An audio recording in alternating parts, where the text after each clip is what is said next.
You are listening to Spotlight Sessions with Justin Bamforth. The program provides an inside look at the creative field through exclusive conversations with industry professionals. Every episode is recorded live each month in the Adobe Creative Career Discord. Check out the show links to learn more and join for free, or visit adobediscord.com and click on Adobe Creative Career. This episode was previously recorded before a live listening audience.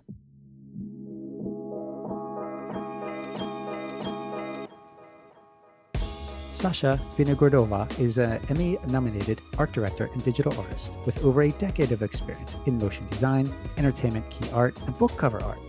Her diverse background has allowed her to work with companies like Apple, The Mill, and collaborate with clients like Lexus, Amazon, HP, Disney, Netflix, and HBO. Sasha's work has received numerous awards and accolades, including that Emmy nomination that I mentioned, Clio, Aaliyah, D&AD, A Design, Muse, and more. But her captivating creations have been featured in such publications like Juxtapose, High Fructose, Beautiful Bizarre, Variety, and Advanced Photoshop magazine. But perhaps Sasha is best known for her contributions to key art for HBO's The House of Dragons, Netflix's The Crown, Prime Video's Homecoming Season 2, the opening titles for True Detective Season 3, TV promos for Jack Ryan. My gosh, what haven't you done?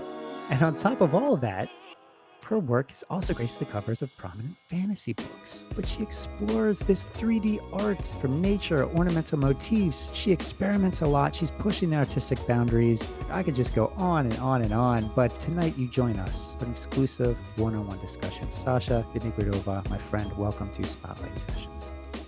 Let's just acknowledge, Justin, that you have a perfect radio voice. I'm like, I am in my car and driving for 2 hours. Oh, shush. So like, check's on the way. I'll PayPal that to you later. But let's begin with your artistic journey, all right? Because personal projects have been a significant part of that journey for you. For example, you were creating fan art for Game of Thrones long before you were ever working on the show, correct? Yeah, this is the story I keep repeating very often because this is just such a great example when, your personal passions, they will take you to interesting places. I always loved art and always was a little bit nerdy. Like I love everything fantasy related. So when Game of Thrones season 1 came out, I still did web design at that point in my career. And back in Moscow. So I watched the first season and I was like, oh my God, this is the best thing ever. So in my free time after work, I would create fan art, which is like just wallpapers for different houses, like metal emblems, and posted it, and it went viral. And so in a couple of months, I received an email from one of the producers here in LA asking if I want to work on Game of Thrones Season 2 key art. And that was just the highlight of my,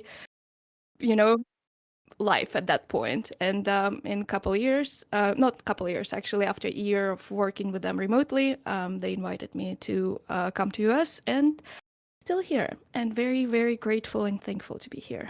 Oh my gosh, that is an incredible story. That is amazing. Like, what are the chances that happened? Yes, and what's kind of amazing, that particular sigil, which I made for fun long time ago, made it on the key art of House of the Dragons. So that metal sigil which you see on their key art, that's the art which I made back in Russia, and then it made it all the way there. Oh my goodness, that is amazing. See that, everybody? If you follow your passions, and here we go, Dave just posted it right here in the Thank you, group Dave. chat. You Yes, just keeping us posted. I love it. that's the art, right? Can you Yep. see that? Yep. Wow. So that's it. That's amazing. So those of you listening in the audience today, if you're passionate about something, you got to put it out there because you never know who's paying attention. And just like in Sasha's case, like somebody did pay attention and it landed her a job.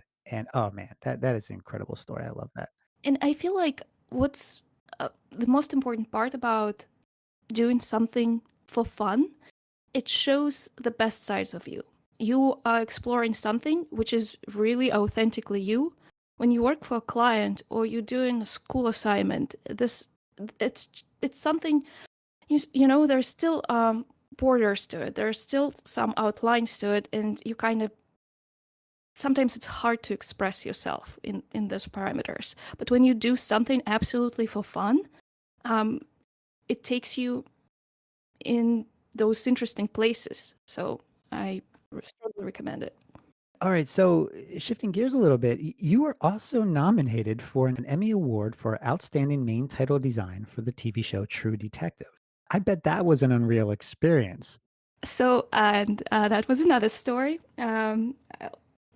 So I moved to LA. I worked in key art for about at that point 3-4 years, and worked on some amazing TV shows. Like for example, did the key art for The Crown, one of my favorite shows.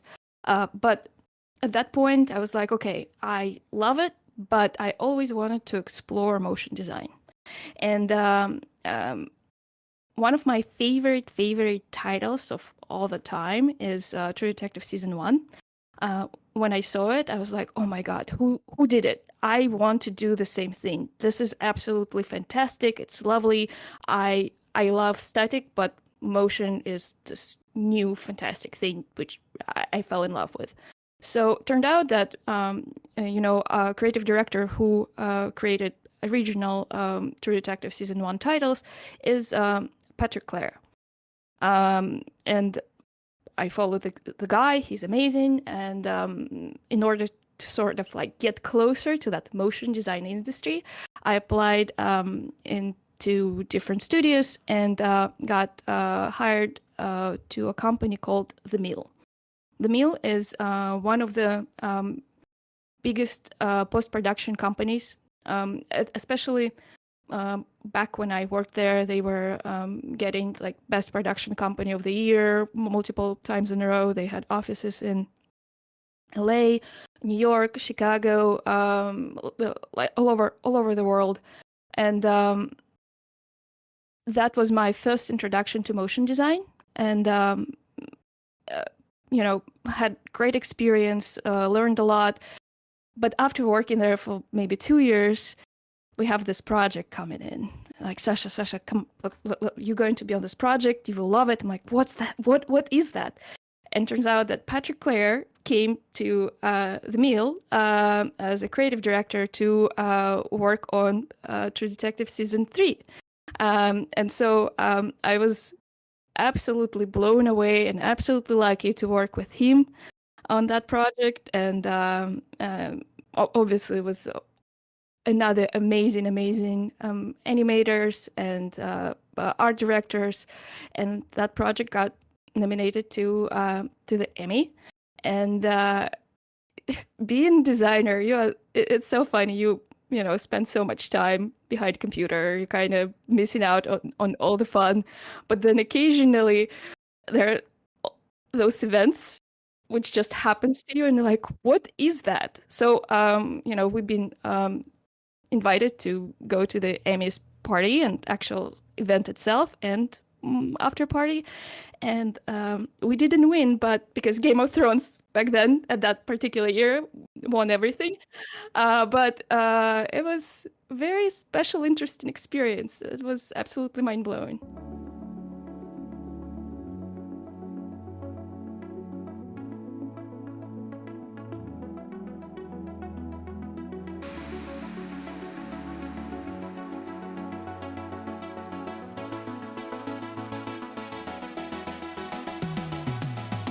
All of these top-notch clients, this can be overwhelming, right? It can get the best of you and you could like lose your mind realizing that you're creating all of this incredible work that millions of people are seeing.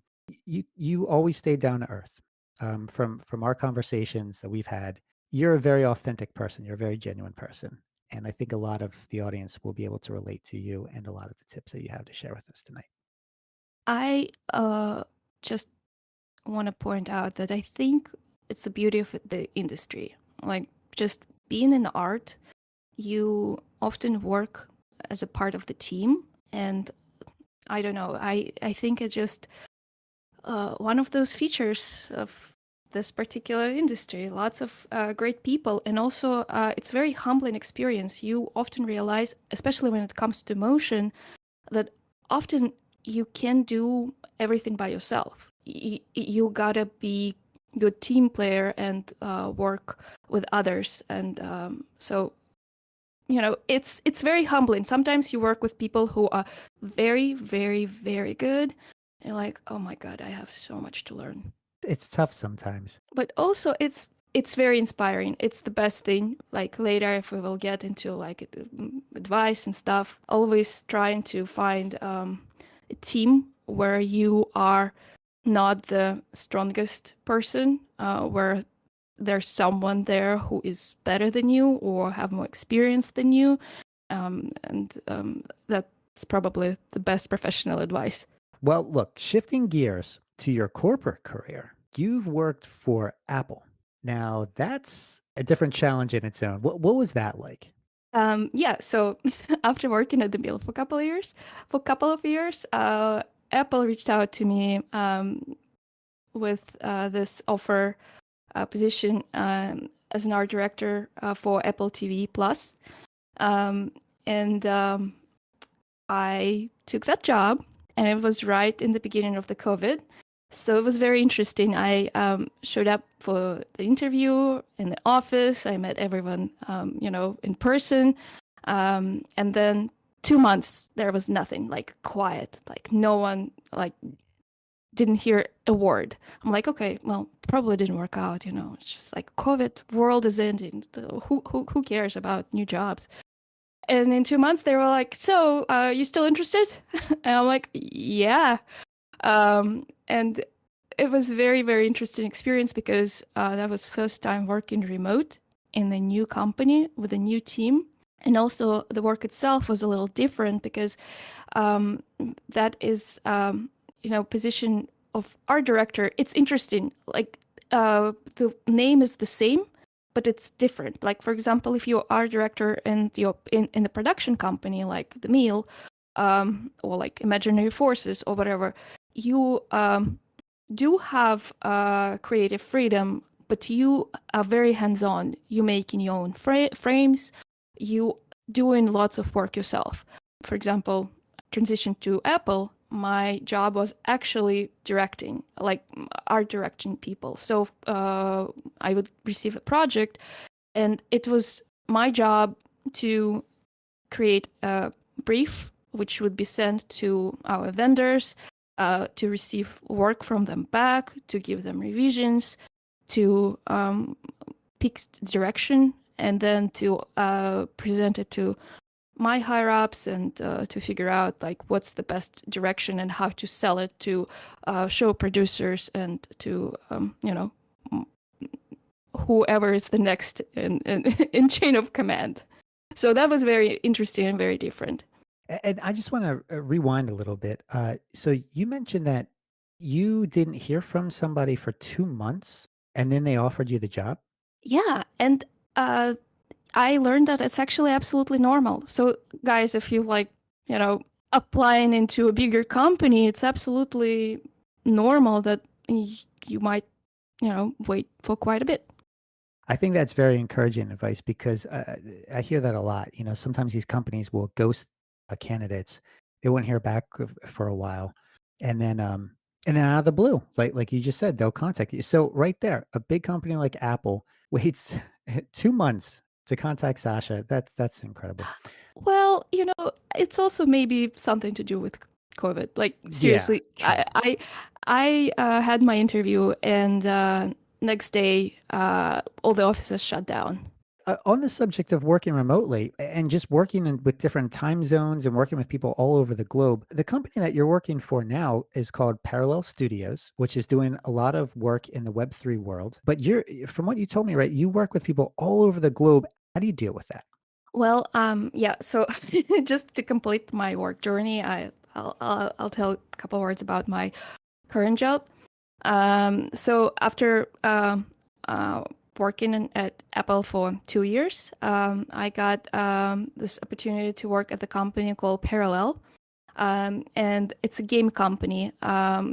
It's a TCG game, sort of similar to Magic the Gathering, but in the sci-fi universe and with card collecting, but also so much strategy is involved into playing this game.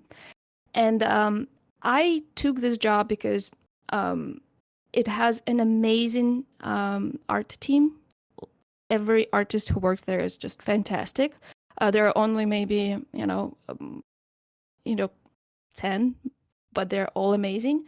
And I love the independence which that work provided. I'm responsible to create an artwork for the card, and I have my deadlines for that. But other than that, I don't have to be at the office. We actually don't have a physical office. It's a Canadian company, and all my coworkers are all around the globe. It's ridiculous. It's really, really fun. Last year, for example, we had a corporate party, and we went to Barcelona because we didn't know, where to meet. So my creative director was like asking everyone, like, where do you guys want to meet? So working with people from Spain, from France, from Korea, from Canada, it's very, very special. Do you like working in office better, or do you like this type of flexibility of being able to work anywhere? Um, I I miss working at the office. I feel like if you are starting, if you just this is your first job, office environment, like right office environment, is so crucial and essential. Its ability to learn from others is fantastic. Like I really miss seeing other people's screens and just stopping by and being like, what's that? And people like, yeah, I just saw this tutorial yesterday. Check this out. So I do miss that. But I absolutely in love with the freedom that I don't have to drive, that I can create my own schedule. That if, for example, I want to shift things around, like let's say I really want to take Tuesday off, and I'm going to just move that day on Sunday, so I can shift things around and like take a day off when everyone else working. So and obviously ability to work from wherever I want, ability to move to a different city. I love LA, but I wouldn't have this experience living somewhere else, and Nashville is very, very special.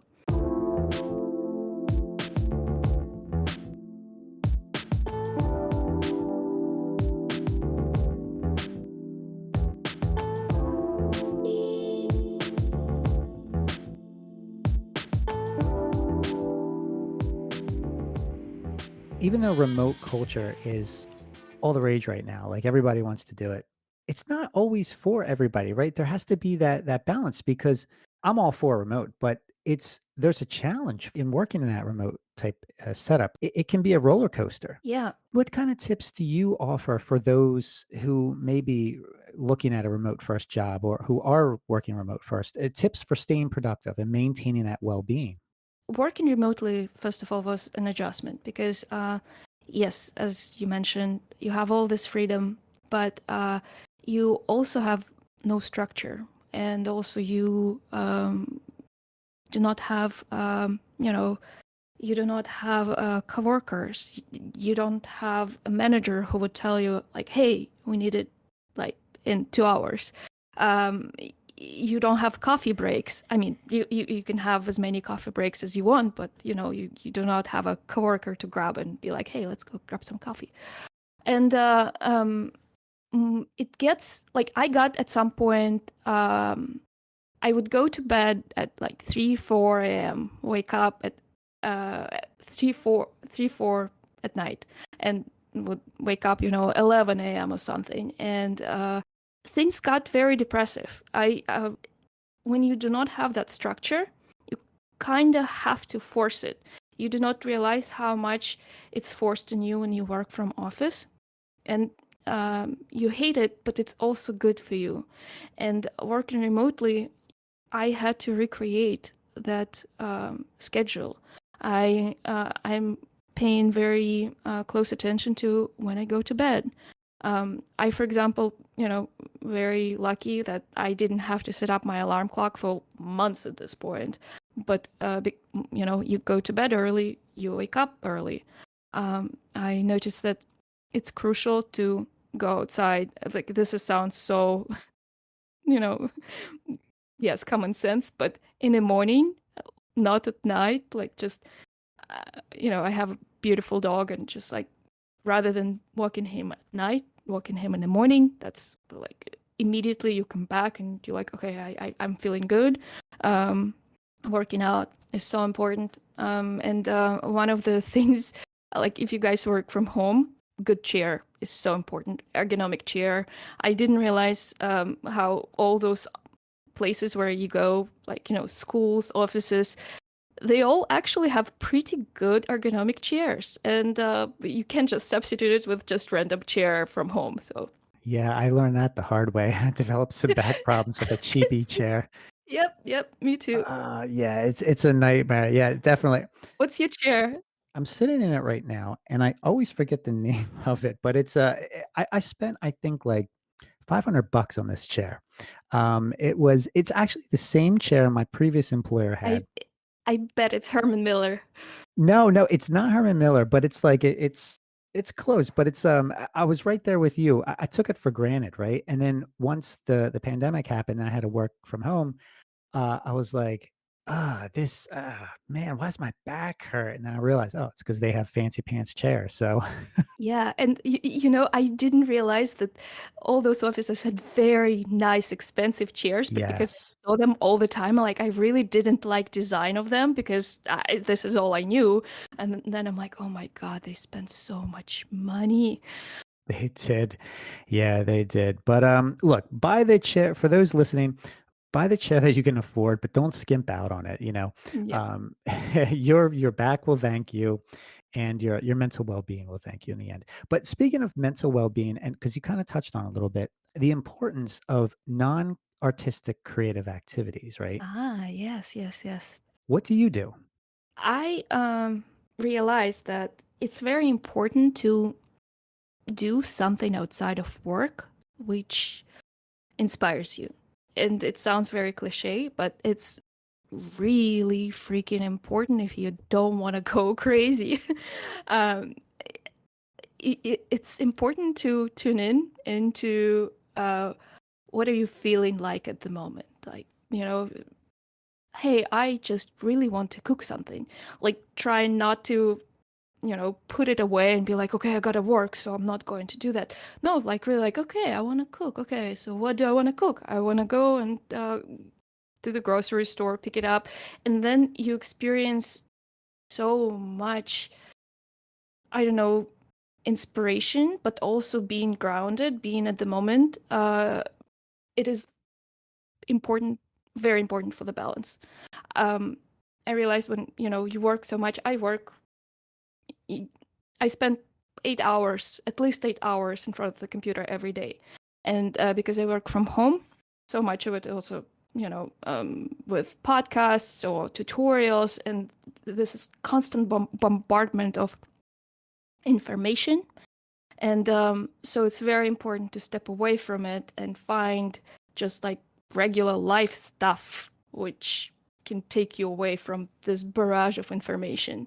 And I discovered gardening. Absolutely love gardening. I love working out. That's just very important. Like, do it 6 days a week. Obviously, having a dog helps. So Yeah, that's great.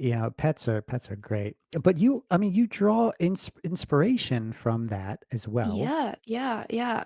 For example, I told you I kind of playing with the idea of opening my little Etsy store with sculptures, and I'm working on my own like line of sculptures, and all those sculptures, they're very um, different from what I do for work. Like if my work is very sci-fi, I actually um, do lots of like fantasy, whimsical, garden-inspired sculptures.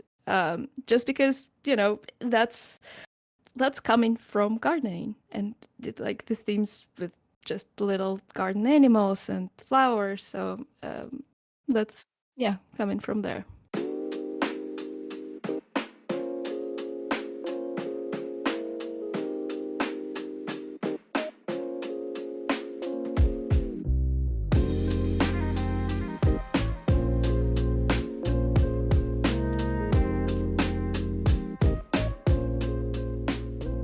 So this is something that I think we all struggle with, is finding your voice, right? Finding your own style. How do you find your individuality as an artist? Because you work across various media. How do you choose the right medium for your style? Yeah, how do you explore it? Let's talk about that. Yeah. So I am fascinated with this theme. I've been doing art for years and years and years, and one of the things I struggled the most is exactly this: individuality and being authentic and finding your own voice and your own style. Because if you look at my work, it's actually, a little bit all over the place. Yes, like now throughout the years, I actually can see that there is, a common kind of style, compositions, colors, themes, but it's much broader than some other artists who like immediately know what they like. If you are one of those artists who just know what you like, you are so lucky, because you just do that and nothing else, and you'll be fantastic. But for all of other people who do not know what their style is, um, I would say it's completely okay to explore. Uh, I was trying to like put myself in that box of like, hey, I need to pick one thing. I'm going to do only 3D art, or I'm going to do only digital art, or I'm going to do only metal stuff, or only nature stuff. I would get so tired of one theme in about like after 2, 3 artworks, and I just have to switch. So I think it's very important to experiment. While you're experimenting, you really can find your voice. And it's also okay to experiment with different medias. In my career, I started with web design, then I did print, and then I did motion, and now I do a little bit of everything. And it actually really helps to be able to do a little bit of everything, because our industry is so it's changing so fast. One of the key skills in the future, I think, will be this adaptability and being able to do many different things. So I think it's very important to be flexible, but throughout that exploration, if you can't find your voice, like I think it's important to pay attention what drives you. Like, for example, it's important to, I have like libraries and libraries and libraries of Pinterest likes, and I sometimes like to go there and just scroll and see like what's the common theme, what's the common subject, so I kind of can understand myself better. And it's really important to dig into like, what do you like, what drives you, why did you put this particular image into your likes folder? And on that same subject, we have this question from Pradip to Ali. How do you study and become a master of many techniques, aka jack of all trades, without becoming overwhelmed? You just take in one step at a time. Like whatever is the next, you know, assignment is, it helps with work. It helps if you have work which, you know, ask you many different things and you just tackle one task at a time. It does get overwhelming when, you know, you are free to pick. And I think it's important to listen to yourself. Like, what do you want to explore at the moment? Do you feel like you want to explore some static? Do you feel like you want to explore motion? So really tuning in with your inner voice. And also, I think obviously makes sense to look into trends. This is very careful subject. You don't want to follow trends to the point where you're doing everything the same thing what everyone else is doing. You don't want it. Like, you know, at some point, for example, a couple years ago, everyone started doing, you know, those landscapes, like vertical landscape with like neon stuff. It's lovely. It's lovely, but like just because everyone else are doing it, it doesn't mean you have to do it. It's like really tuning into whatever you feel like is you. But trends in terms of what's the next media, for example, right now, if you doing only static, if you do only Photoshop, I think it's awesome. But I also recommend, you know, branching out a little bit, especially if you in search, if you want to, if you're still a student and you want to find a job in this creative industry, I think it's important to do more than one thing. So exploring motion, exploring After Effects, or maybe adding 3D into your, you know, library.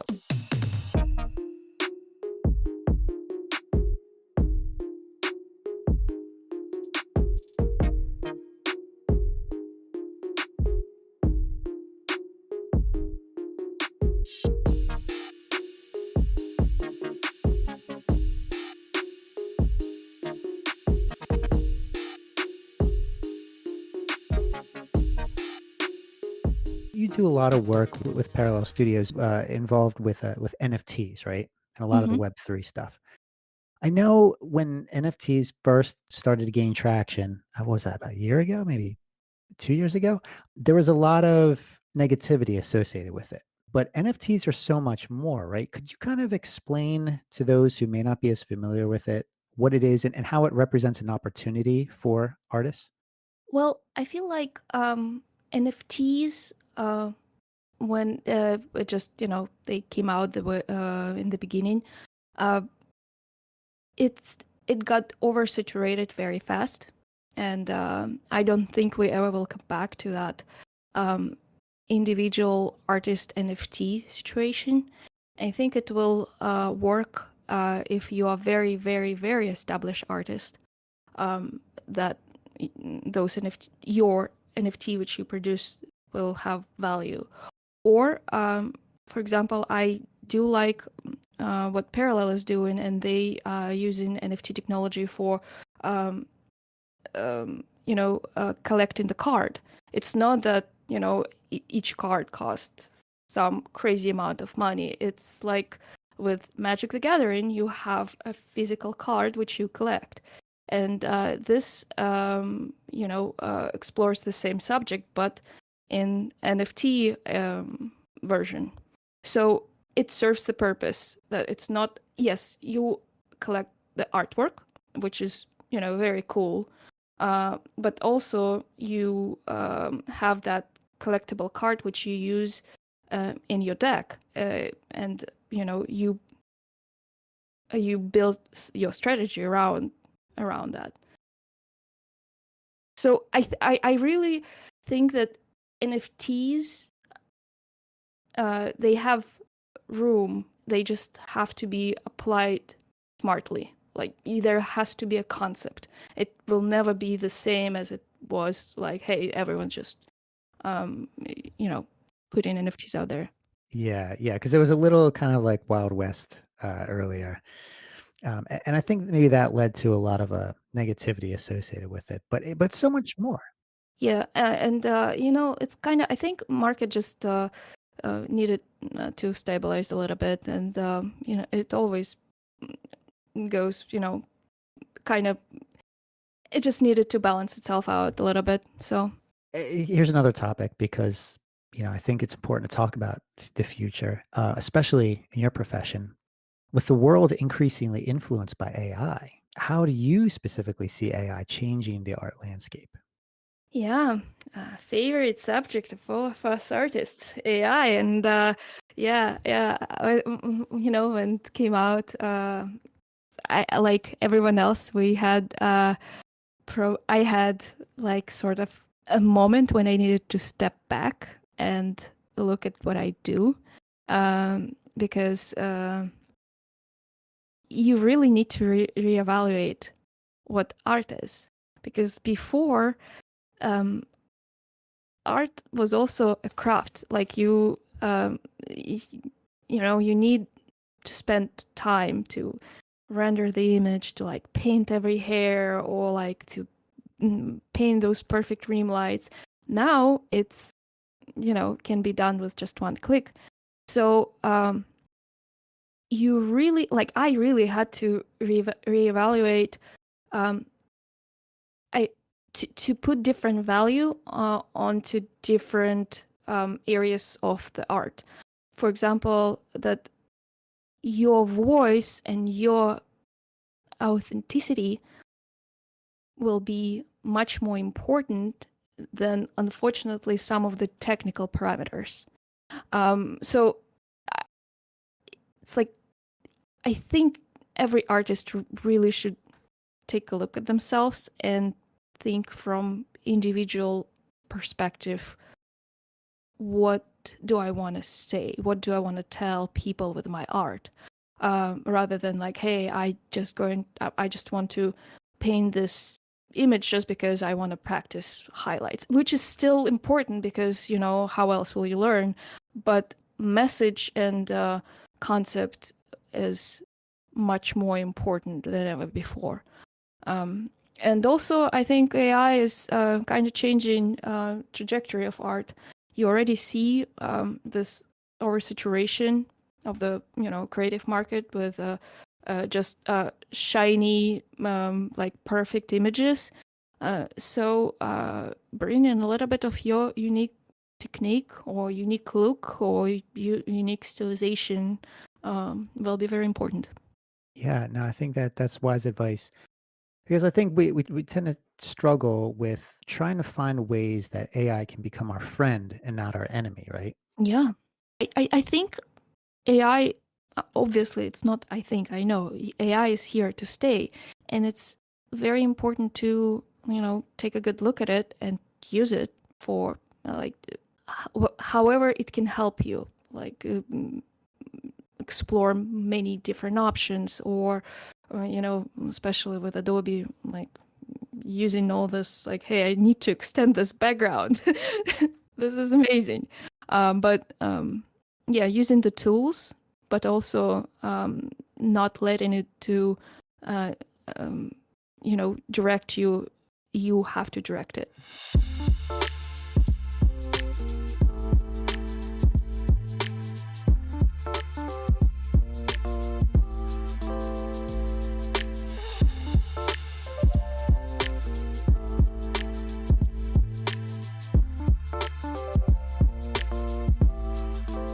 I know one of our audience members, Elizabeth, she had some questions about, putting yourself out there, right? And creating, new posts for social media. Let's dive into that, right? Self-promotion, because that aspect is essential for all of us creative people. But let's be honest, it's one of the hardest things to work on along with personal branding. How have you navigated the world of self-promotion and put yourself out there? Yeah, as an artist, that's one of the most important things you you have to do.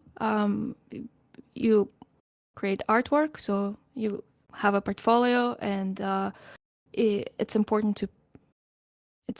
to self-promote. And sometimes it's really hard, especially, many artists are a little bit more on antisocial part, or maybe on introverted side. uh, and it's not always easy. But I almost use it as I almost look at it as work. Like, it's my work to create this beautiful image, but it's also uh, part of my job to post it and put it out there, because this is a natural stage of the process. And you have to be very strategic about it, very smart. You want to um, pick right media, not right media, right platforms. Um, Behance obviously was very popular at the moment, but I think it's losing its traction. Instagram, and if you have time to spend time on looking into what works for Instagram, I think you should. Personal websites, important too. And one thing I struggle with as an artist, sometimes you really get overwhelmed with it, because either there's too much going on. You post something and you have to constantly check your comments, and it really, really, distracts from your day. So I'm trying to limit my time on social media to maybe, like, just 30 minutes per day, and I just group it in one time. And I even had to limit some of the social media. Like, for example, I'm very, very rarely on Twitter or X, whatever it is now. I maybe go there only 2-3 times, like, per 6 months, whatever. It's just so much going on. So I had to kind of limit my where I put my attention. And yeah, LinkedIn apparently is getting very getting traction. You're listening to my guest, Sasha Vinogradova. She's an incredible artist, and she's out there. Her website, sashavinogradova.com, or you can go on LinkedIn, search for her name, or on Instagram at your handle, Melaamory. I'm going to shamelessly self-promote. There it is. That's your Instagram name. I wanted to ask you about this, right? Because this is also your Discord handle too, Melaamory. Mhm. What is this word? What's the origin? It's a book. It's a character from book with extra A. Um, uh, it's it's just one of those things where you peak when you maybe 16, 17 years old, and then it kind of sticks, and you outgrow it, but it's there. So Your secret alter ego name. I guess it's also a little nod to my inner nerd and fantasy books. I was always curious about these names that people choose, because sometimes when we're working on personal branding, somebody will come to me and they'll have like this really clever name, and I'm like, well, what does that mean? What does it mean to you? What's the origin of it, right? Mm-hmm. You talk to me about artist guilt. What is artist guilt? Oh, Artist Guild, it's this monster which you trying to avoid all your life, and it just would not let you be. It's the guilt that you never do enough. It doesn't matter how hard you work, how many hours you spend working, you always feel like you could have done more. And sometimes, you're just trying to enjoy your life, as I said, walking dogs, gardening, and something on the back of your brain saying, like, "Oh, you have to go and paint." And it doesn't mean you have to follow this voice, because it's always there. It's always there. And I don't know how about everyone else, though. I know that some of my friends struggle with the same issue. It's just knowing that it's okay not to work all the time.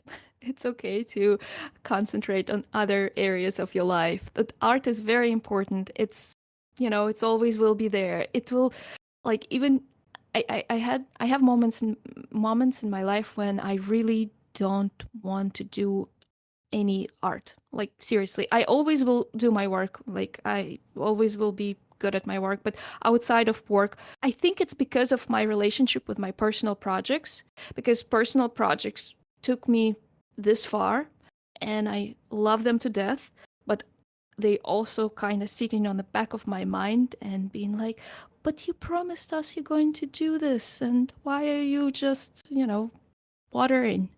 So that's yeah, one of the issues.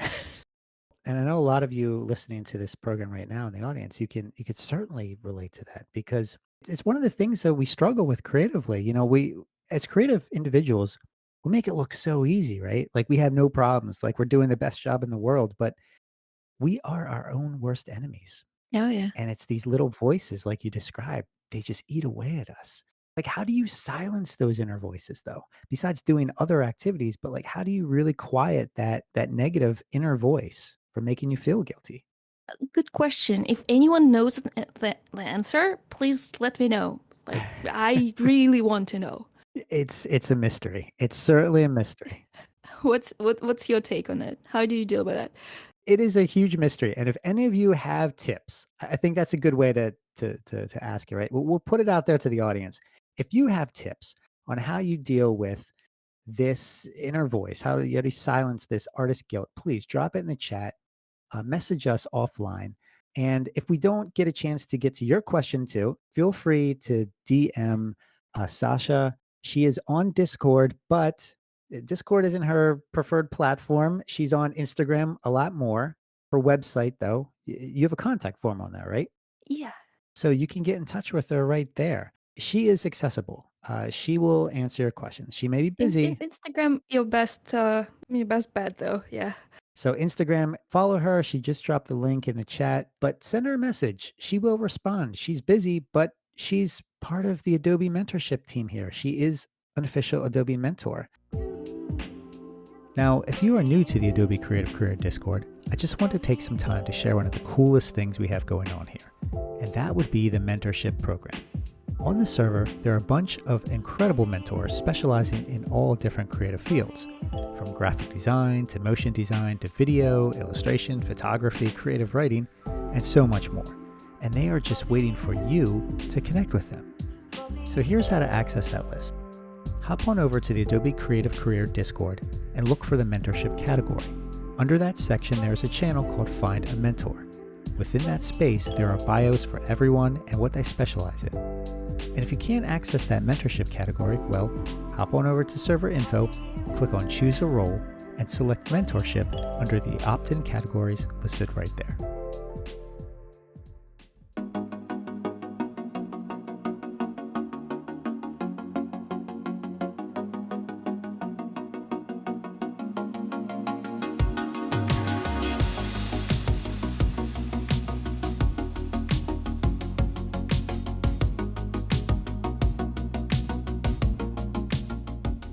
But let's get into some of your future plans because you mentioned the sculptures. You want to do it on Etsy, right? Is that the plan?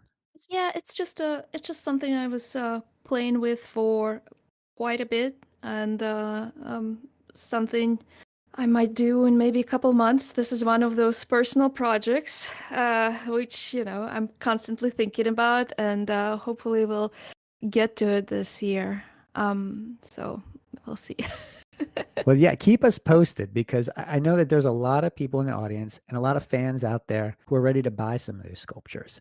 There's just something with the tangible thing, right? It's different from digital art. Yeah, like you just named it, because as a digital artist, I'm I love it, but I have such an appreciation for a real thing. So I always like, one of my favorite hobbies is 3D printing, and just seeing this transformation from just pixels and data into tangible sculpture, it's really special. And I'm trying to actually, use it only as a mold. I'm experimenting with plaster and silicone, so lots of practical fun. And you're also preparing to launch a course on 3D sculpting through a platform called Domestika, right? Tell us about that. Yes. I think it should be out sometime in February.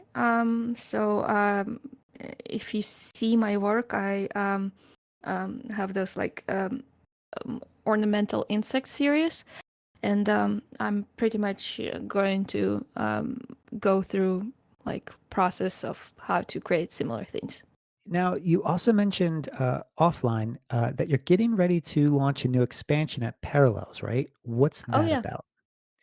Oh, it just as a game, there will be a new expansion, and that one is called Planetfall, and it will be much more um, action-driven.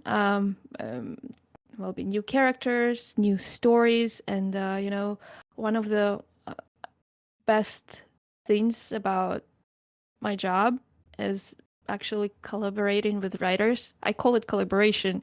It's actually very one-sided because, writers pretty much rule the show. You pick a card or you pick a character and it's written already, and you're trying to give those words best visualization. I love the direction they took for this expansion. Ah, okay, all right. And it seems like you have a fan in the audience there, Dave. He knew all about Planetfall before you even mentioned it. Yeah.